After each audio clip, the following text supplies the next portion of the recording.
श्रीमद् सद्गुरु सरकार की श्रीमद् युगल सरकार की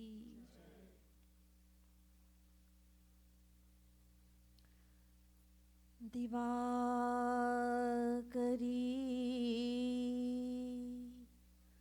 प्रपन्नाहं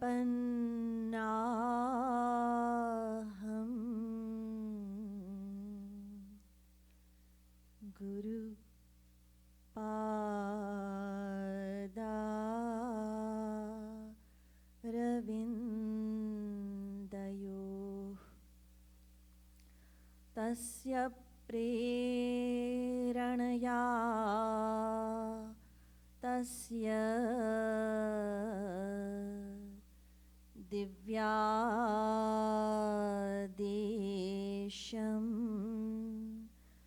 वदाम्यहम्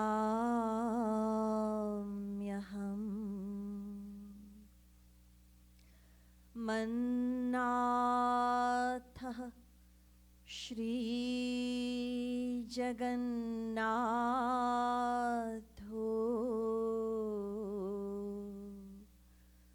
मद्गुरुः श्री जगद्गुरुः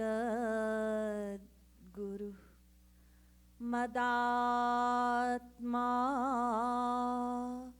सर्वभूतात्मा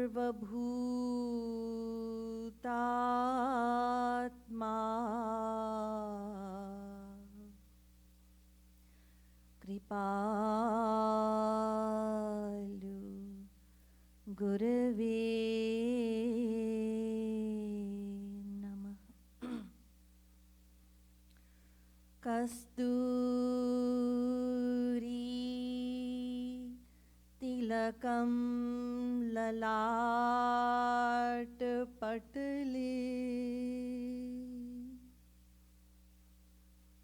वक्षस्थले कौस्तुभम्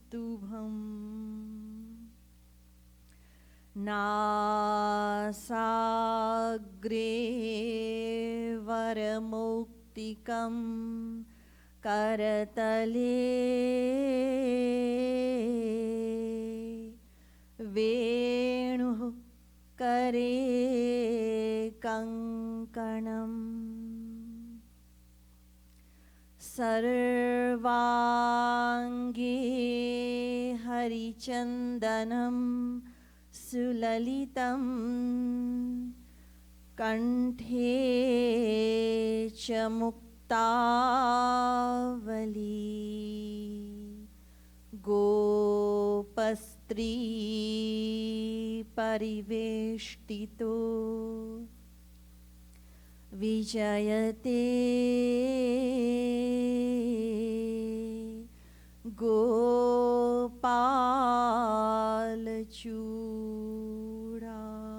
गोपालचूडामणि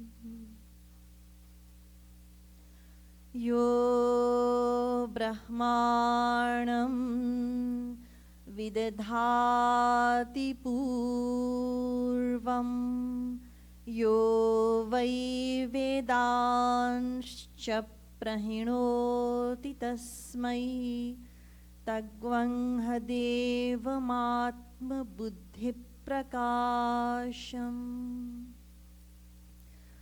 मुमुक्षुर्वै शरणमहं प्रपद्ये।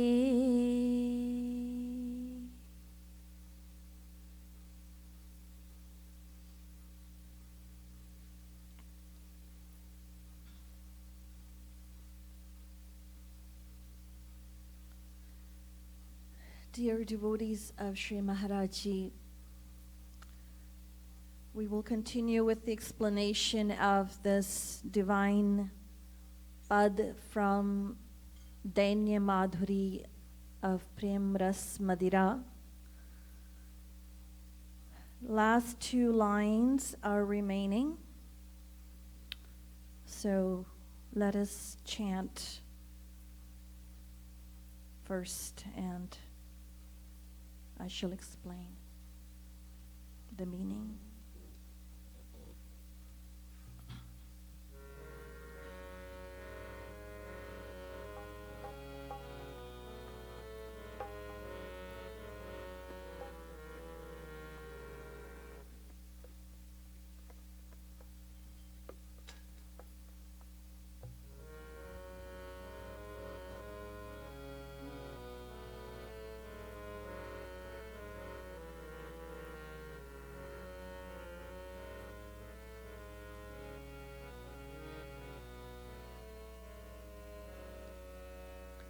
भले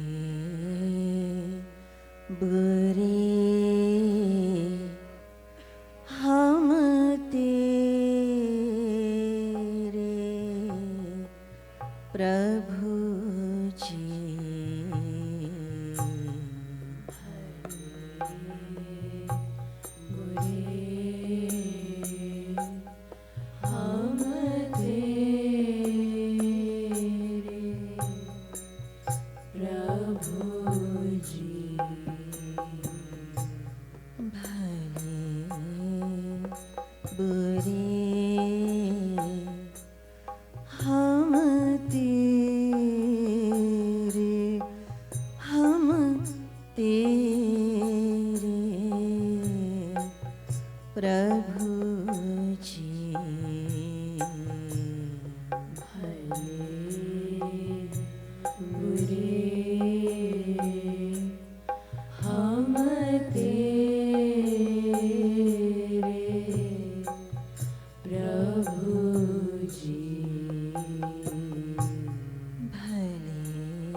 बहुत घने रे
तुम बिनु कौन सहायक मेरो. I want to draw your attention to the word sahayak. Tum binu kaun. Except for you, who else? Who do I have that cares about me? Sahayak literally translated means helper. Helper, assistant. Now, help, as we know, can be offered in many different ways. And because we, as the individual soul, all of our relationships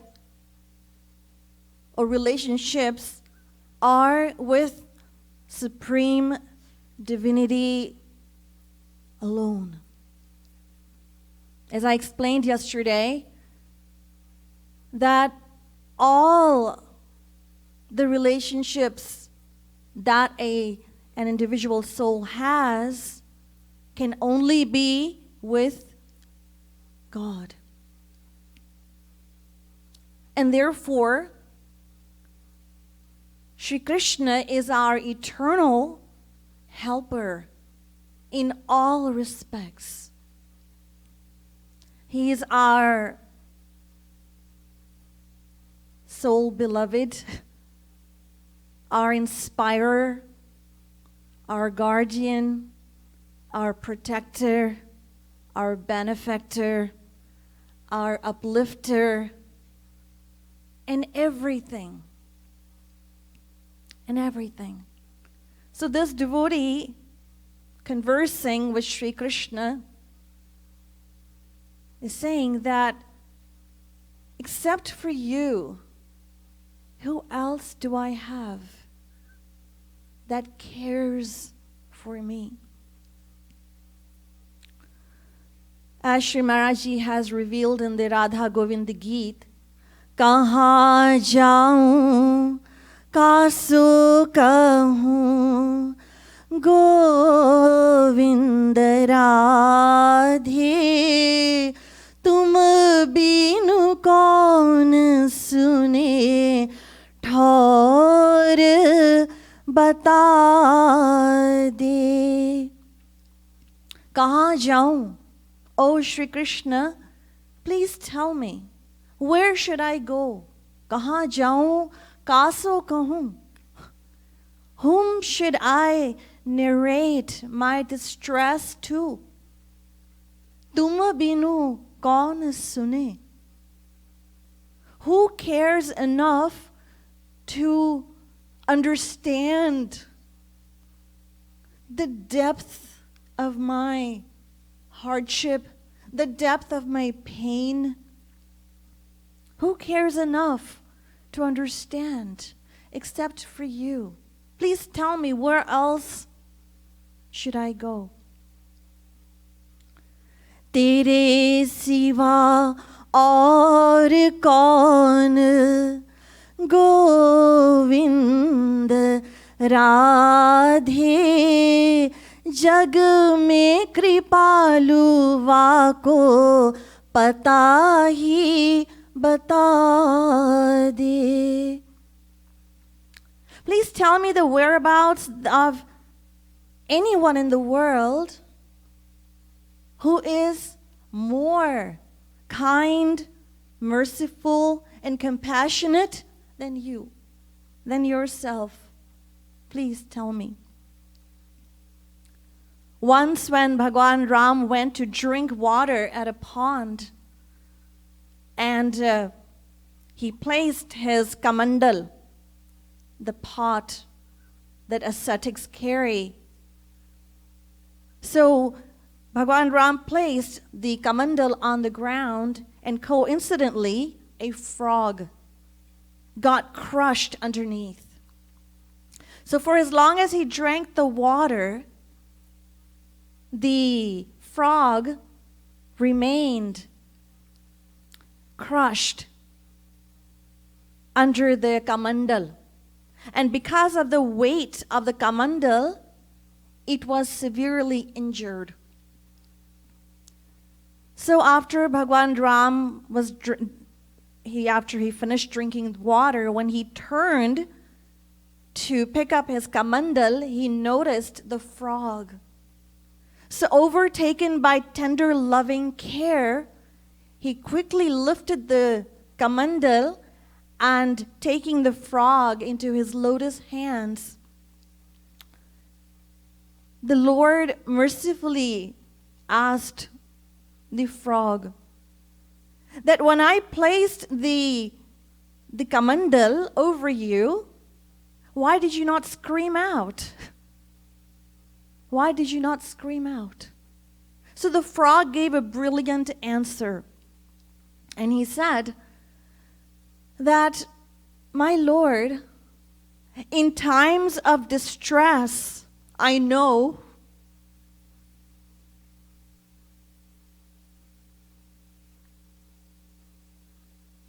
in times of distress, I know I have always called you. But today, when you yourself have inflicted pain upon me, who else should I call upon? When you have inflicted pain upon me, who else should I call upon? If you have caused me suffering, undoubtedly it is for my welfare, for I am not capable of knowing what is good for me and what is not good for me. You know me better than I, because you have the records of my uncountable past lifetimes karmas. You. So, whatever you will do, I know for a fact that it will be in the best interest of your child. So, hearing such ardent words from the frog, Bhagwan Ram, his compassion knew no bounds. So, he said to the frog, today, you have passed the test. You have passed the test, which is why I took you into my hands. And you know, when I touch, or anyone receives my touch, what happens to them? What happens to them? They become forever blissful. Forever blissful. As individuals aspiring for perfection. It is described, Shri Maharaj tells us, that Shivir Swarup hoye Krishner Nitya Das. That we as the individual soul, we are the natural servant of our Supreme Beloved Shri Radha Krishna.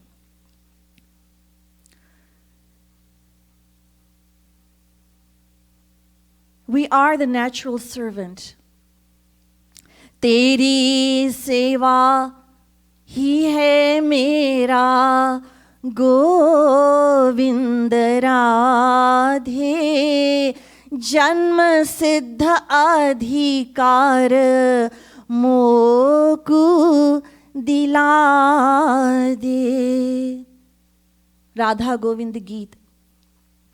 That, O Shri Krishna, my birthright, servitude to you is my birthright. So please grant me this boon of your seva, your eternal seva.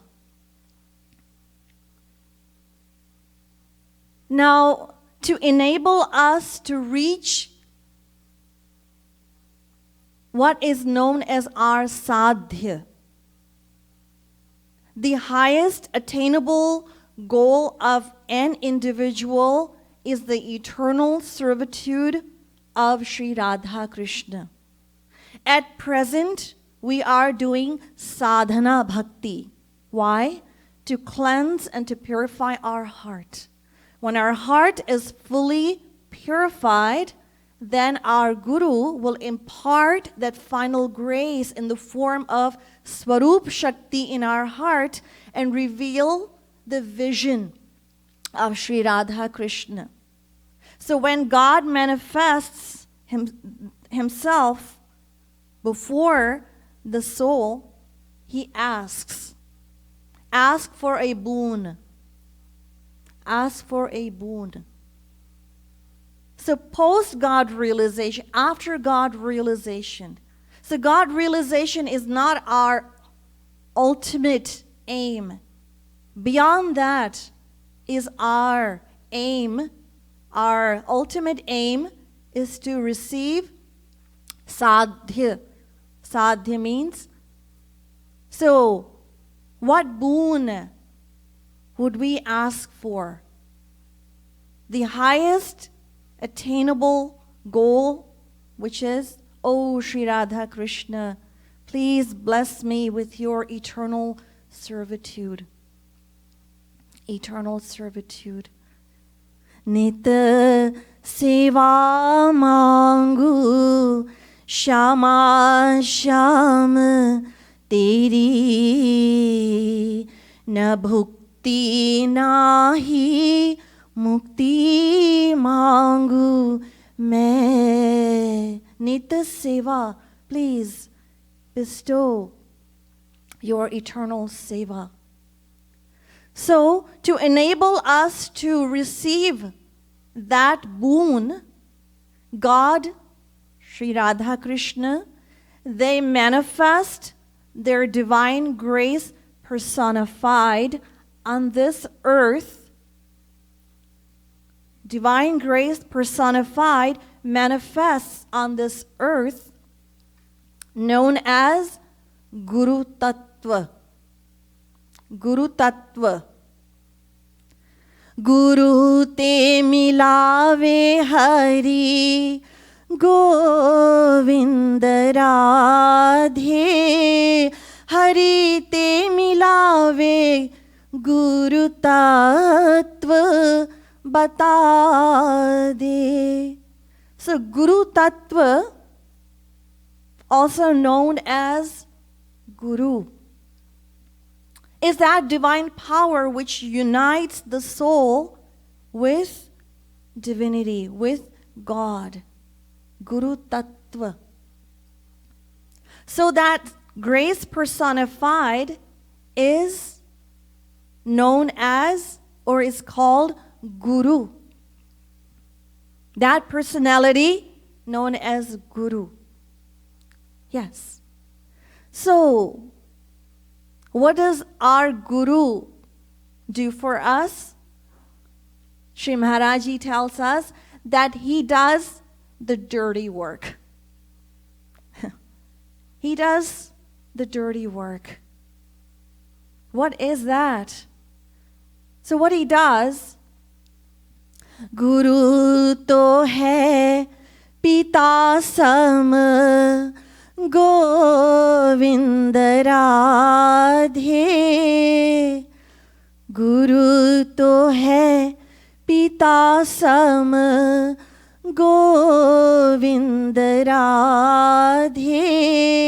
कन्या को सजा के हरि घर पहुँचा दे. Radha Govind Geet. So, just as parents in the world, they do a lot. They take a lot of care and do everything for their daughter right from the time she is an infant. They nurture her, they spend money on her education in various fields as arts, culture, science, etc.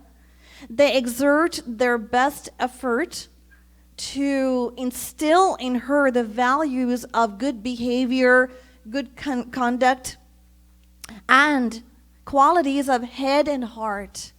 And when she reaches a marriageable age, then one fine day, a young man comes to ask for her hand in marriage. But before that, he interviews her. He interviews her, and if she passes, then he accepts her as his bride.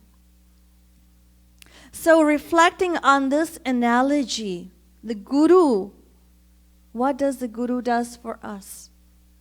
First of all, reveals the secrets of devotion,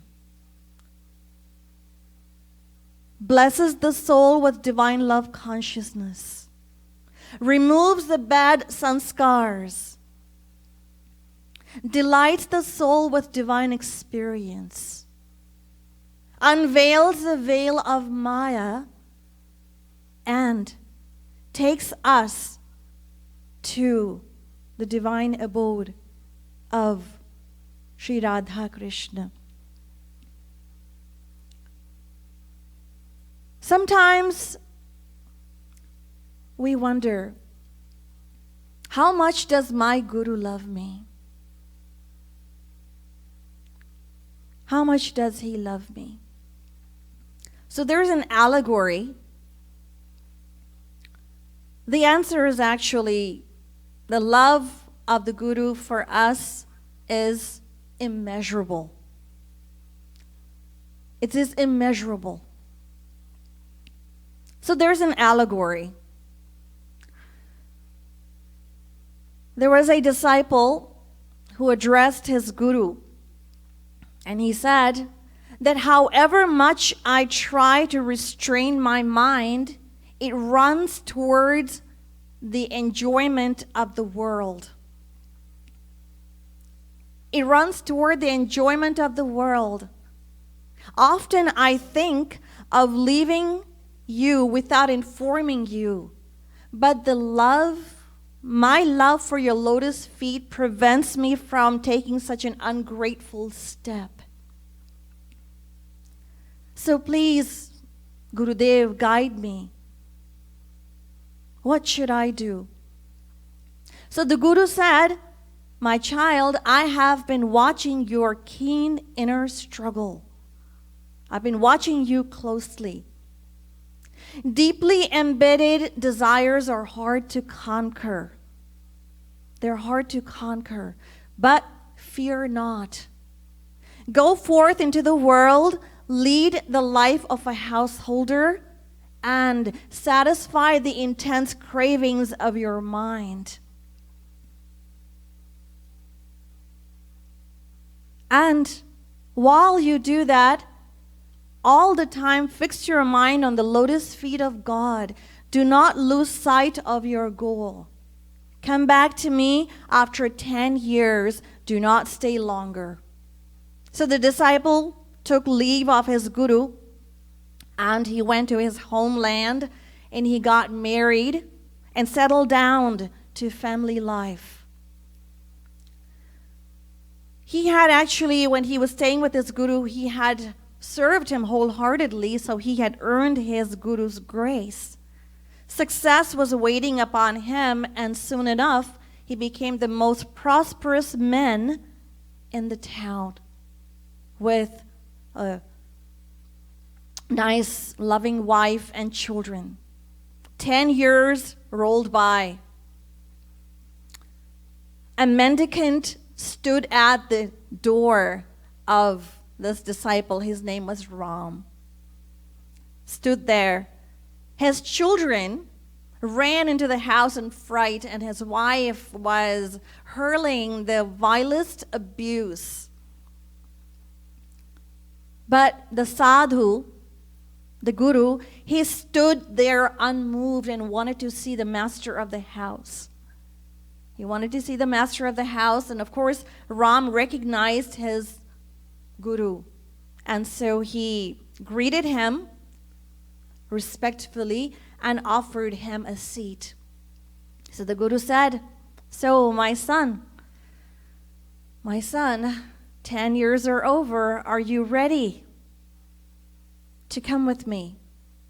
So the disciple said, "Guru, my guru, I have enjoyed everything that the world has to offer, and I could make myself come away and rejoin the ashram. However, my children are small, and how can I leave them uncared for? So please give me a few more years so that I can educate them and get them settled in life. And then I will surely come and join the ashram." So another 10 years elapsed.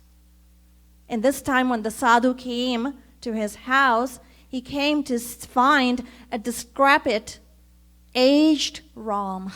His wife had passed away, and his children had grown up and had their own families. So the guru again urged him, and he said, "My Gurudev, I have fulfilled all my worldly obligations, and that is for sure. My children are all grown up and married with their own families, and yet they are young. They are young, and they're immersed in the pleasures of the world. They have no sense of responsibility. Left to themselves, they might squander away the hard earnings of their father. I have to make their family budget and guide their actions. So please, Gurudev, allow me a little more time. And once they have entered into full manhood and taken responsibility of their life, I promise you I will come back to the ashram." Another 7 years went by. So this time when the sadhu came, there was a big dog. There was a big dog guarding the house. And the sadhu recognized it. It was Ram, his disciple. So he went inside the house and to learn that his disciple Ram had passed away a couple of years ago. Such was his attachment to his family that he took birth as a dog, and now he was guarding the house and his children. So the sadhu entered into the spirit of the dog. He entered into the spirit of the dog, and again he spoke to him. So he said, "My Gurudev, couple more years. Couple more years, my children are at the peak of their fortune and prosperity, but they have a few enemies. And in 2 years or so, all of that will be settled. And I know I will be running to the ashram." So another 10 years rolled by. So when the sadhu came back to the house, the dog also had died. So the sadhu, he looked through his intuitive vision and he saw that his disciple Ram had taken birth as a venomous cobra sitting near the safe that was inside the house. So the Guru decided that it was time, the time had come for him to deliver his disciple from delusion.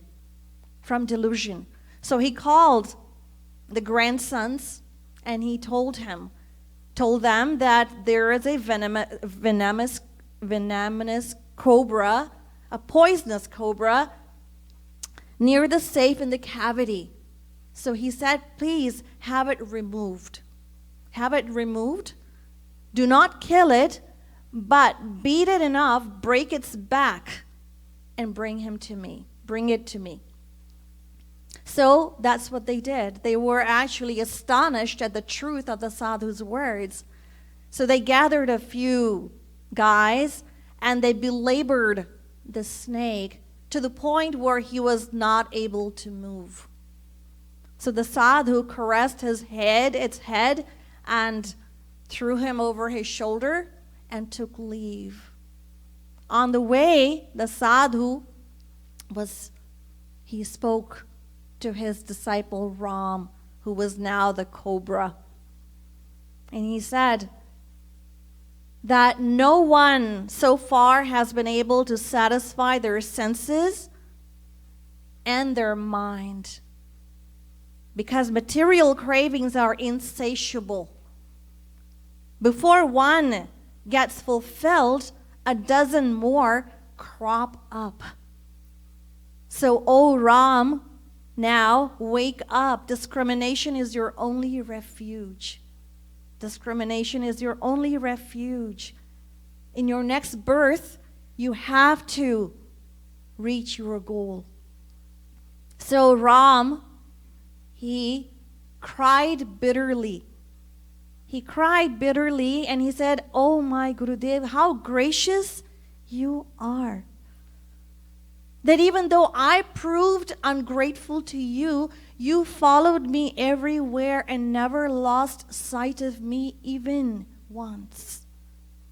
How gracious, how kind you are." So this is an allegory. It doesn't have much of a resemblance to reality. But I wanted to share this with all of you to give you a perspective on the love of our Guru for us. That being said, close to home, something that we can recognize. We're familiar with something. There were two girls from Odisha. They were from Odisha girls from Odia. They were Odia girls. So they were out soliciting donations. And on the way, they saw a board with a sign for a blood donation drive and a monetary reward for that. So they went to the hospital and they donated blood, and whatever money they got, they added it to their collection. So after that, when they were at an intersection, they met an accident. Now, one of the two girls was severely injured. Just then, a car pulled up next to the accident site, and a tall man comes out of the car and takes the girls to the hospital and gets the one that was injured admitted, signed the paperwork, and soon after the treatment began. So the other girl who was not hurt and the stranger, they were both waiting in the room, and when they heard that the surgery was successful, the stranger left. So sometime after that incident, the friend of the girl who was injured in the hospital in the accident, She went to her house to visit her.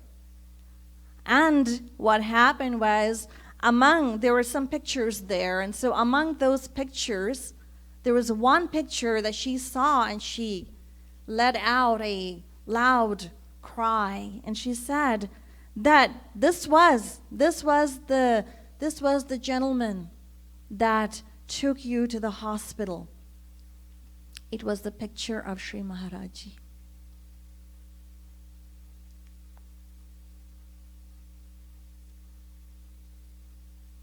It was the picture of Shri Maharaj.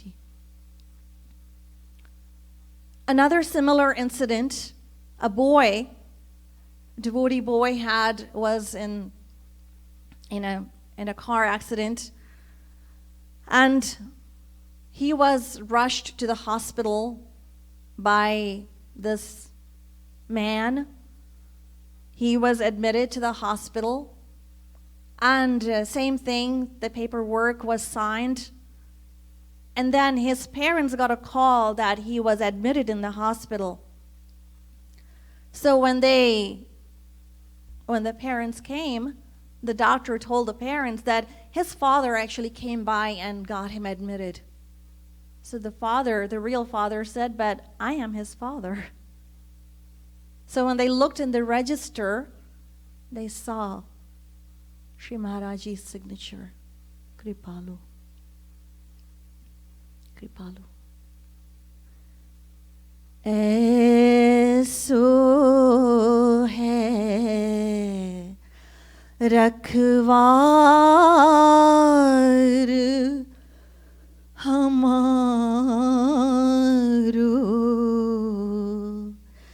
ऐसो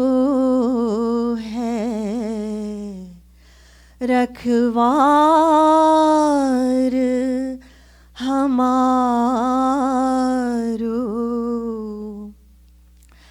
जैसो है नहीं सकल विश्व महा को समरथ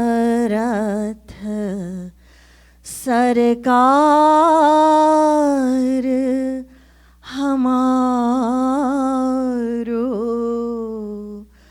को समरथ सरकार हमारो.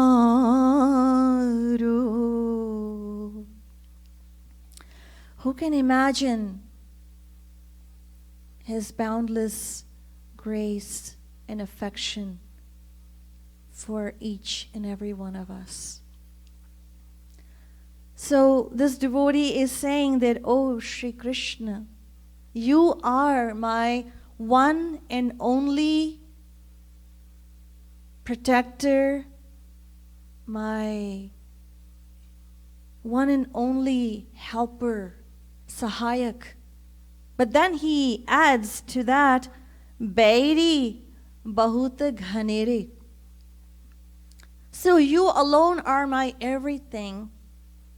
And yet he says that everyone else, the word is Bairi. Bairi, literally translated, means enemy.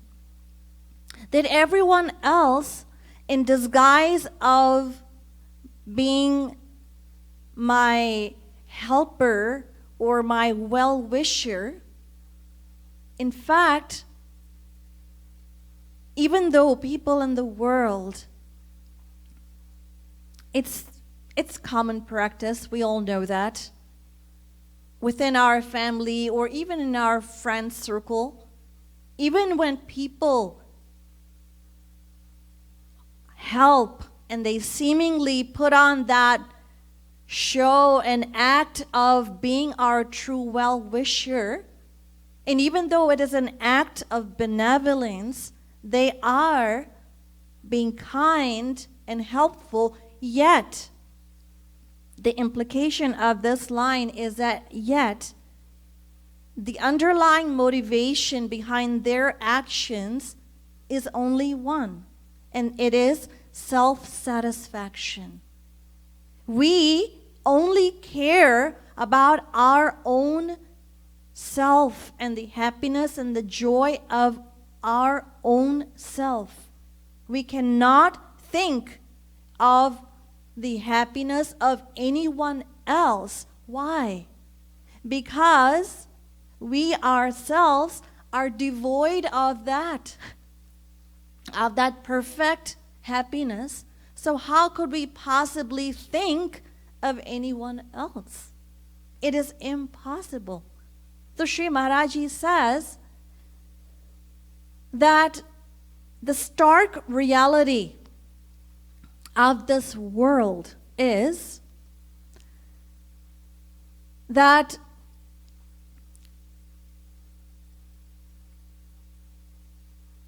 everyone in the world, all our relationships in the world are centered around selfishness. Everyone is out to fulfill their own self-interest.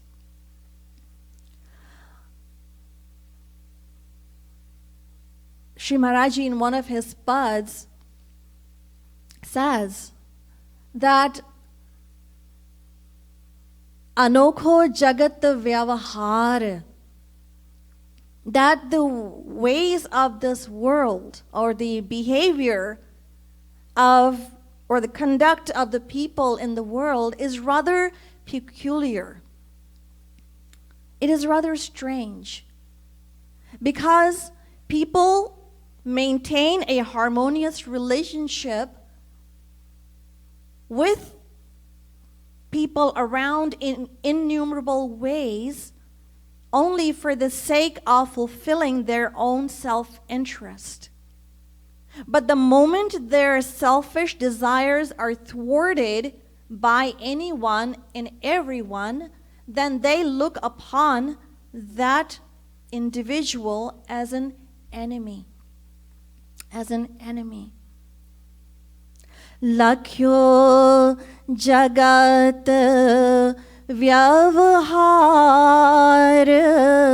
anokho jab lo swarath dekh hot nij tab lo naat हजार अनोखो जब ही स्वार्थ हानि निज देखत अरि सब ताही निहार अनोखो. There was a prince who was infatuated with a girl. Her name was Yogshila. And she was the daughter of a Brahman. And the prince, he was a Kshatriya. He was from a warrior family. So the king approached the girl's father and he said that my son has fallen in love with your daughter, and if you get her married to him, then one day she will become the queen. And hearing this proposal, anyone would have been thrilled. But this man, the girl's father, he declined the offer. So the king said, instead of thanking your lucky stars, you're declining this offer. Why is that? So the father of the girl said, because I am a Brahman and you are a Kshatriya. So I cannot get my daughter married to your son. So the king said that my son is he's not eating, he's not drinking, he's very disturbed. And if you want to live in my kingdom, then you must get your daughter married to my son. So the father felt troubled. He was feeling troubled. So what happened was, the girl said, Father, do not worry. tell the king that I will marry his son in 2 weeks. 2 weeks' time. So the father said, the marriage will take place over my dead body. That's what the father said. So the daughter said, but father, don't worry. And what she did in the meantime, for those 2 weeks, she practiced yogic techniques and reduced her body to mere skin and bones. So when the prince came to get married to her, he demanded to see the girl. And so there she was. She appeared before him, and she smeared all this filth on her body and appeared. So he asked, where is Yog Shila? And the girl said, it's me. I am that girl. So the prince thought it was a joke. And he asked, well, so where's that beauty? Where's that luster? Where's that beautiful skin? So the girl said, if you want flesh, go to the butcher shop. They sell a lot of that. But if you love me, I'm the same person. Am I not? Am I not? So, the point is, as Shri Maharaj says, that even a pauper will not marry a girl with no skin and flesh, let alone a prince. The point here is that the moment, because the world loves external. Perception in the world is everything. And the moment there is a lack, then love ends. It ends. So this devotee is saying that Tuma binu kaun sahayak, that you alone are my well-wisher and my everything. Why? Because God and Guru, their love is selfless. It is unconditional. It is unconditional because they are perfect. They don't expect anything in return. From their side, they only give. On the contrary, in the world, it is quite the opposite. The world demands everything. And so, no one in that regard can be a true well-wisher. So this devotee is saying that everyone else is not, and you alone are my one and only well-wisher.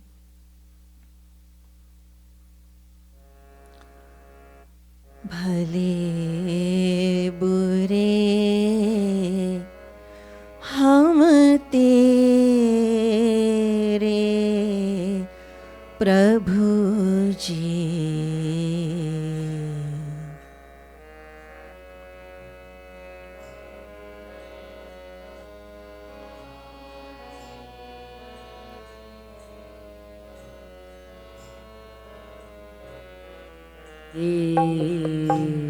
Bhale Bure Hum Tere Prabhu Ji. Bhale Bure Hum Tere Prabhu Ji. Das Kripalu Aas Taji Sabki. Das Kripalu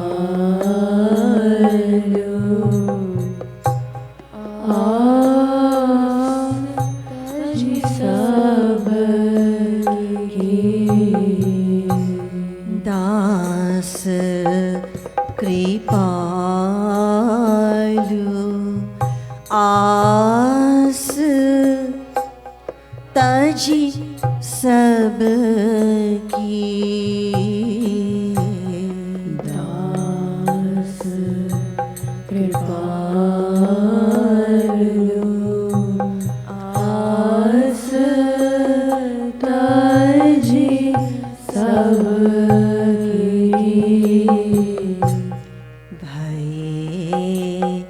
Shyam के चेरे प्रभु जी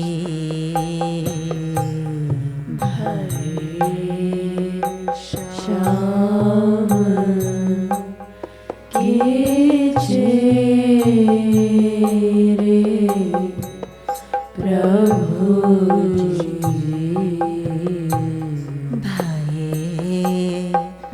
श्याम के चेरे प्रभु जी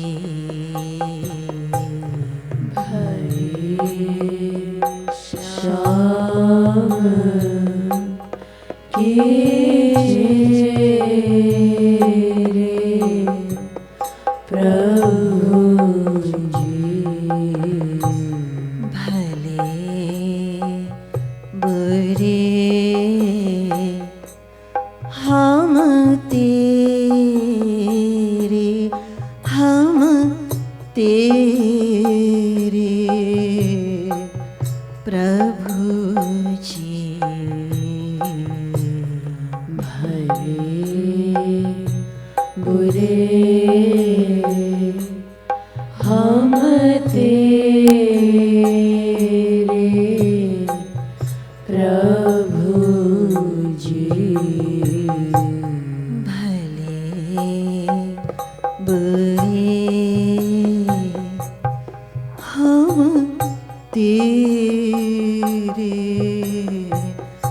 प्रभु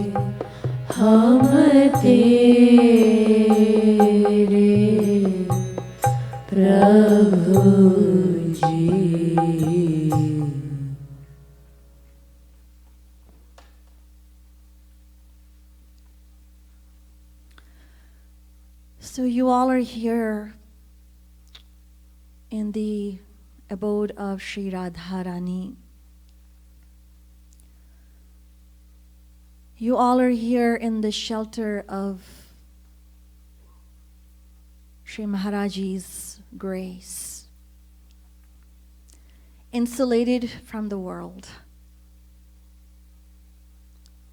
However, in a few days, you will all be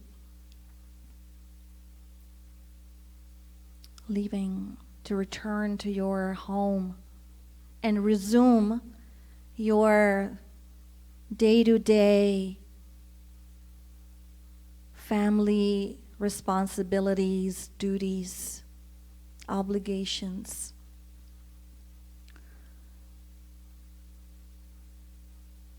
While it is easy, it is simple and convenient to engage our mind in remembrance of God and Guru.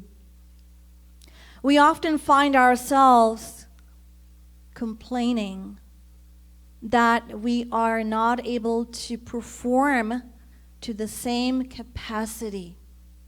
So the momentum that has built, or that has now started, and for a few days it has been building, to keep that momentum, to keep that exact same commitment, or you may call it dedication and steadfastness.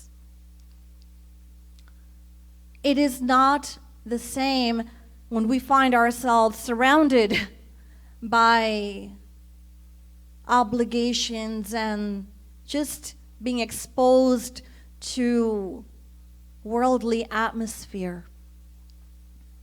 So how to deal with it?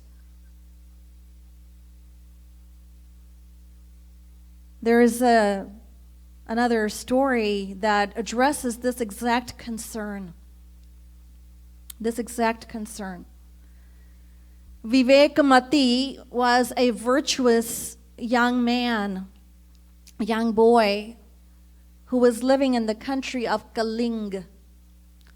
He was living with his master, serving him, and studying and acquiring the knowledge of the Vedas. So having completed his period of studentship, he was preparing to leave his Gurukul abode. So he approached his preceptor and addressed him. And he said that living in this pure and sacred place, I was sheltered, I was saved from the temptations and the dangerous attractions of the world. But now I have to leave this sheltered abode and go in the midst of strife and battle of secular life. So please tell me, how can I save myself from the terrible onslaught of worldliness and Maya? What can I do? How can I save myself? So the Guru, he said, come, I will show you how to safeguard yourself. I'll show you the means. So the Guru led the way and the disciple followed. And they reached a clearing in a thick jungle. And there they saw a bold and powerful mongoose. His name is Sukavachi, or the well-armored. Now this mongoose was very agile and constantly alert because the jungle was infested with all kinds of serpents with deadly poison. And so this mongoose had to fight his foes every single day. And when they entered the glade, such a fight was in progress. So the mongoose was always facing the serpent and never took its eyes off the serpent. And every time it was attacked, the serpent tried to grip the mongoose in its powerful coils. But the mongoose, because he was so agile, he never got caught. But at times, he got bitten. So the fight continued. And at intervals, this mongoose, he disappeared into the surrounding thicket, and then he came back fresh and vigorous, free of all wounds and whatever. So he was never getting exhausted, although the serpent was becoming weaker and weaker and gradually losing his ferocity. In the end, however, this mongoose killed the serpent. He killed the serpent and emerged triumphant and unscathed. So the disciple, he was watching this fight, and quietly he was watching. And then he turned to his guru for enlightenment. So his guru said, did you observe the fight between the mongoose and the serpent? Such is the struggle of man with the serpent of worldliness, he said. So just as the mongoose, one has to be extremely alert and watchful, otherwise the coils of worldliness will catch one off guard. So keep the twin eye of discrimination and inquiry wide open. And the Guru said that even though you will also get poisoned in the world, in your life at times, but just as the mongoose, what he did was